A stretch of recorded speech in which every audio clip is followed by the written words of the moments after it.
being going on into the different updates, how Google is actually handling all that. I think this is a period of learning. This is a period of learning how to stand out, or how a period of learning from the point of view of the of Google or search engines in general, right? How to distinguish what the garbage from what is not, and sometimes that would fail. But if you actually build up a brand which is trustworthy and creates brand trust, things will actually be a lot easier for every single brand. Unfortunately, all the concept of trust and value is really say volatile. It's really subjective. So it's not. So I don't think it's something that we are going to be achieving at any one time. So basically, we are going to have to actually keep on doing it over time, building a brand so that people can actually trust. It's not something that is happening overnight. Sorry.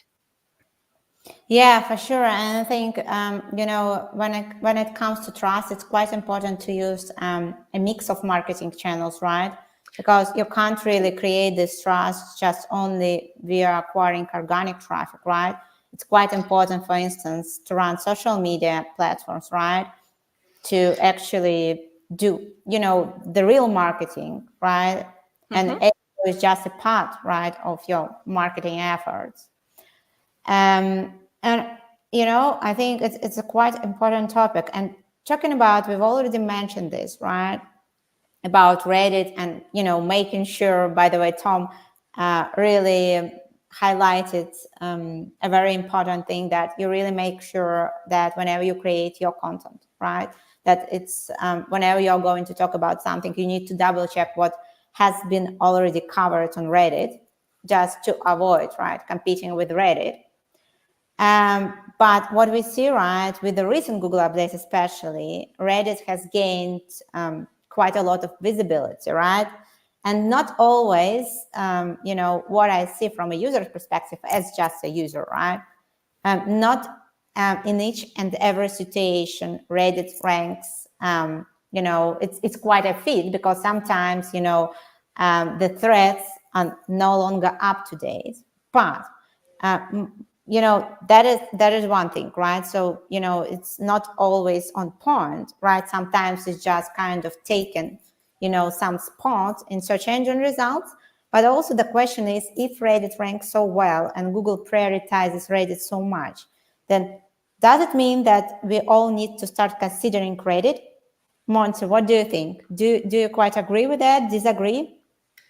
I don't disagree at all. I don't really think we have to put our eggs in one basket. And this is something I've been telling for quite some time now. And I'm very glad that many people are actually raising their voice and saying basically the same thing, because SEO is just one channel, organic is just one channel, and there are many others, and they all work best together, right? So we've got Reddit now. I think forums can be very, very interesting from many points of view, but particularly from the market research point of view. So you need to understand what community niches are talking about, because they may be talking about your product or your service. They may be highlighting pain points that you don't know, you didn't even consider. Maybe other aspects that you may need to actually feed back into your strategy. It's also true that there is a lot of stuff that is outdated that you don't really want to consider. But then at the same time, that is the research process, right? Validation. You need to validate, and it is part of the data validation that we do in SEO as well. You could even find out about new keywords, new trends as well, etc., etc. So definitely you should consider Reddit as well as Quora or any other forum. And I have to say that Reddit has been appearing on the listings on various countries, various markets, which is rather interesting. It's not just in the UK market where they seem to be a winner. I have been comparing others, such as the Spanish market. In the Spanish market, they are still there. They are there. Maybe they are not the first one, number one, but they appear in the top 10. So it is important to consider that. Now, how we use it, how we use that data is up to us, but we need to consider it. Yeah. Thank you very much for sharing your perspective. And, it's quite interesting that Reddit has started to actually dominate some other markets, not only, English-speaking ones, right? Because it was, initially, right, most probably that was, the main markets for Reddit. But Ben, do you have a question for you? Just because you work for for a quite big brand, do you at Monday.com consider doing Reddit marketing, right? Just because we have so many search engine results that I actually including Reddit whenever I don't know. I've recently been looking for something related to digital marketing, and I saw also Reddit there. So yeah. Yeah, I think we definitely use Reddit for ads. We run ads on different subreddits. But I think since Reddit got this partnership with Google, I think they're really cracking down on who uses their platform. And so they become very, very strict, just like Quora, on promotional content and linking out to your product and everything. So I think it's a very tough, it's a grind to be on Reddit and try to grow it organically for a brand. I think it's better to look at the information there when you're doing your research for a brief or a blog post and incorporate some of that. Maybe quote people on Reddit that if there's somebody that's public there, but just incorporating that information there would help. I don't think that brands should jump on Reddit quite yet. But may I ask why? It's just because it looks like another platform, something close to LinkedIn, but not necessarily the same for sure. But why do you think it's not the right time to focus on Reddit marketing? Well, it's going to be very difficult to link to anything there. If you link a few times to your product, you're going to be banned. Yeah, you can't. Yeah. So you can create content and be helpful and not link to anything. Then you won't be able to prove ROI. So it's for a big brand that's already known. It's kind of a waste of time. For a small brand, only if it's really their audience is really hanging out there on Reddit, maybe it would work. Mm-hmm. But I think there's so many other channels that you can use that would be better. Yeah. What comes to my mind for the B2B market is LinkedIn. It's still ranking quite well. So, that might be, a better place. The only thing that if I were a quite big brand, what I would try to do on Reddit is just more like trying to leverage the influencer marketing element. So just making sure that, people are talking on Reddit and the people that are talking on Reddit, right? So just kind of one more time trying to connect with them because, on Reddit, it's a little bit different. You don't really know the real name of a person, but just trying to understand if possible, right? And then you might get something out of this. But yeah, it's quite tricky, I think. Tom, what do you think about Reddit marketing? So if anybody thinks, like Ben said, if anybody thinks that they will go to Reddit and spam all over the place with the brand and start selling there, it's against the savoir-vivre of how you use Reddit. You will get banned, but that's not only that. I think actually your brand will get the quite opposite result than you're expecting. And it can turn around in a really ugly way for you. So I don't believe that if you want to use Reddit like just to spam all over the place, this is not the way to do. If you have an idea how to create an engaging subreddit, for example, with your product, then maybe yes. But I think it's a niche thing to do, and that might make sense. And for sure, what Monsi said, to source additional ideas and information, opinions, it's great. But to be honest, from my side, I hate reading Reddit. Like when I go to Reddit and I'm going through this whole like bunch of like different opinions all over the place, like I feel really bad. So I'm using Reddit from perplexity.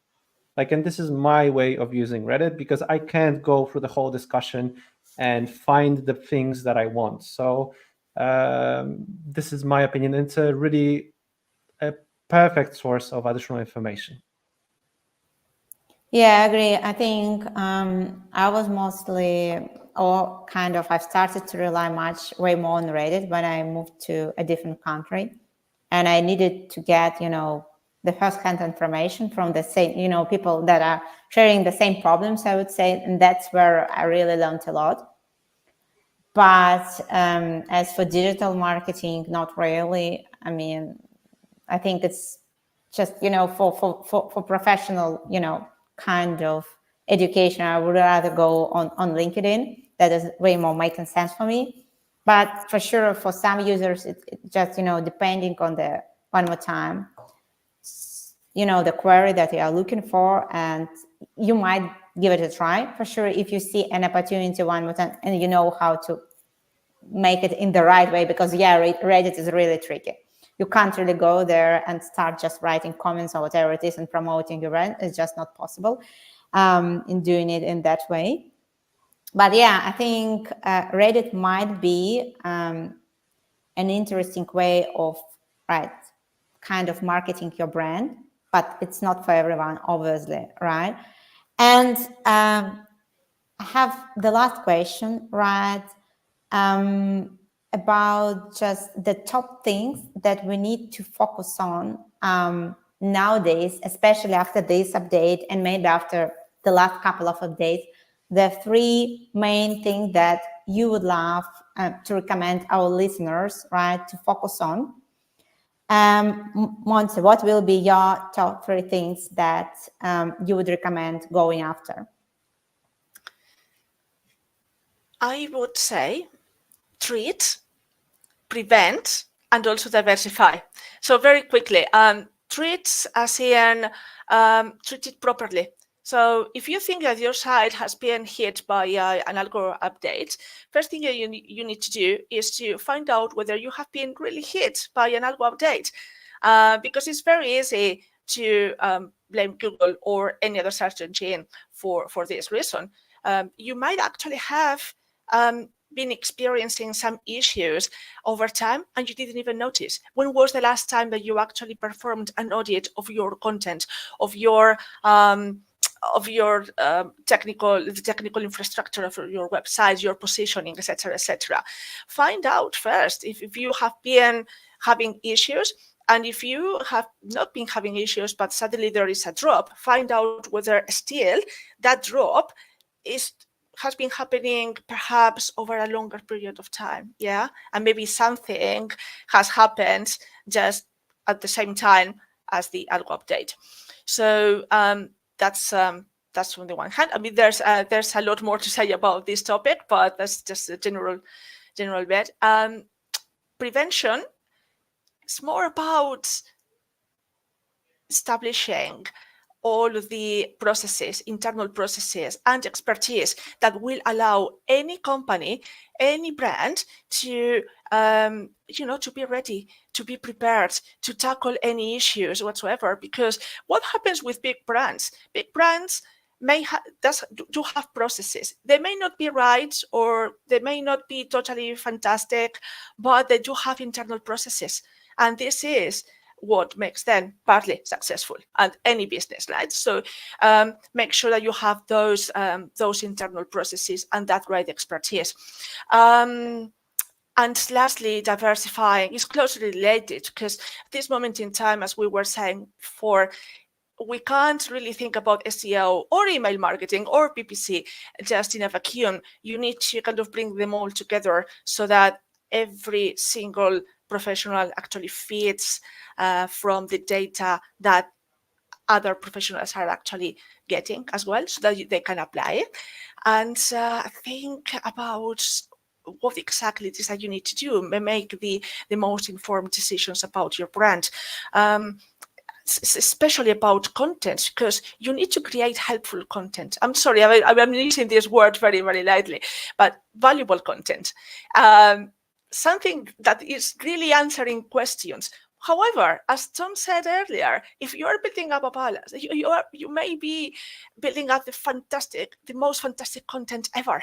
But then, if that is not underpinned by fantastic, technical stuff, technical aspects, if you don't diversify in terms of promotion and content distribution, no one will actually come to you, and you will not get what you expect to get from them.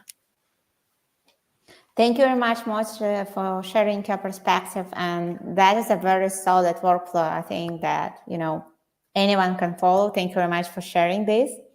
And Ben, what will be your 3 key areas, right, that we need to focus in our SEO campaigns, I would say? I think I like what everyone else said. I think 3 things would be creating content that actually answers the search intent and is valuable for your user. 2 is having actual strategy, SEO strategy, content strategy, call it whatever you want. But here are the posts that we're going to write. Here's how they all connect together. Whether it's start with the bottom of the funnel or something, but just have a strategy. I see so many websites with no strategy. Content's all over the place, no connection whatsoever. There's all these different blogs, different categories, make no sense. So they don't rank. And the third, I would say, is topical authority. You pick a topic, publish 20, 30 posts on that topic. So then Google will see you as an expert, will start slowly ranking. People publish one thing, say, hey, would this work? Let's see. And then they wait 6 months, it doesn't work. There's a page that gets you a lot of conversions. What other posts you can publish in that topic that will all connect to it? And then that will strengthen that whole cluster. So yeah. Yeah, thank you very much for sharing, right, your 3 key elements that you would recommend focusing on. I think the last one about topical authority are really quite important, and having also a strategy, right, which is in connection, right, that will connect everything, because I know also a lot of websites that are just publishing content for the sake of publishing and just kind of, okay, we see this keyword or we see this topic, we just want to cover it, but we are not pretty sure what are next, and so on and so forth, right? So just a little bit here and there, and then they end up with tons of posts that are a little bit echoing each other, and then cannibalization comes and so on, right? So you don't really want to be there. So it's quite important to strategize all your efforts. And Tom, what will be your 3 main aspects, right, that you would recommend focusing on? Okay, so as I said, and everybody else said, like, focus on the value, like, to the end user. Like, I will not tell more because everybody already said everything about this topic, but value is the key. And when you're thinking about the value, don't over-optimize for SEO. So if you think that, this is the second thing, if you think that you keyword stuff the hell out of your article and all of a sudden it will like rank, that will not work. And it's actually against the rules that Google is saying. Focus on the value. So go back to the point 1, focus on the value. And if you feel that there is some magical thing that you will humanize, that's a very fancy topic right now, your content, and you will rank. No, it's not, because if you will humanize spam, you will get humanized spam. This is all what you will get. So these are the 2 things. And the third thing is topical authority, but I want to tell you a little bit from a different perspective, because then when there was like a leak from Google, one of the metrics that we could see in the leak was focus score when it comes to topical authority. And actually they measure it by using vectors. So the smaller the website, the smaller the pool that you should be in, actually, from the perspective. So you actually have to find your topical authority. And as Ben said, like, write like 40 articles within this niche to fill out this pool. Google will not let you to other polls until you like finish up filling this pool. I've seen it so many times that a website was all over the place, or like started to write all over the place because they thought like that they are growing already here. and they can write about this, and that. It didn't work. So it will slowly let you go to other pools. You're not Monday.com. You can't do like be all over the place, everything connected to marketing. And there is an actual score that they're counting on their side. So look for your topic authority and be best in this niche. Yeah, thank you very much for sharing this, Tom. Well, very, very interesting, actually. You know, the last edition about the topic authority, right, and the score, and being most probably more concrete about what kind of topics you're covering rather than being, you know, too generic. And I think it's making a lot of sense, right? Because if your goal is to be a market leader, you know, in this particular niche, then that's exactly what you need to gain, and you need to build this trust, right, and this expertise, because otherwise it's not going to happen. And thank you very much, guys, for sharing, you know, your thoughts and for being here today. I have the very last question to you. How can our listeners connect with you? What will be the best way, right, to follow you and to stay in touch with you? Ben, may I ask you the first one? So what will be the best way to connect with you? Sure. I mean, the best way is just to send me checks in the mail. If you want my address, just send it out, make it out to Ben Kazinik. I like them in dollars. The more digits, the better. No, I'm just kidding. Just follow me on LinkedIn. And it's for free of charge, right? Oh, you know, they firstly need. Yeah. I don't charge Okay, per follower. this one is free for now, When right? people buy Okay. followers, I actually charge people to follow me. Okay. Yeah. Okay. Okay, that is good that it's free for now. So you guys can take advantage of this. Okay, what about you, Montserrat? People can connect with me on my websites, as it says on the screen, montserrat-cano.com, or on LinkedIn. I am still active on Twitter, X, or however you want to call it these days, until it finally implodes. And so, yeah, looking forward to answering any questions that people may have, or if you have any issues or can help you in any way. Thank you very much, Montse. And what about you, Tom? What will be the best way to connect with you nowadays? So find me on LinkedIn. I basically live there. And if you want to grab a virtual coffee, I'm always happy to brainstorm a little bit. So just connect and send me a DM. I'll be happy to talk to you. Yeah, cool. Thank you very much, guys, for joining me today, right, on this SEO Talk episode. It was a pleasure and honor having you, and I think we did our best with covering, our thoughts on the recent Google update and, a little bit above, right, this topic. Thank you very much for all your time, and hope to see you at our next episodes as guests for sure. So one more time, thank you very much for your time, and wishing you a very nice evening, or the rest of the day, depending on where you are based. So thank you very much, and talk to you soon. Thank you so much. Thank you. Bye. Pleasure to be Thank here. you. Bye.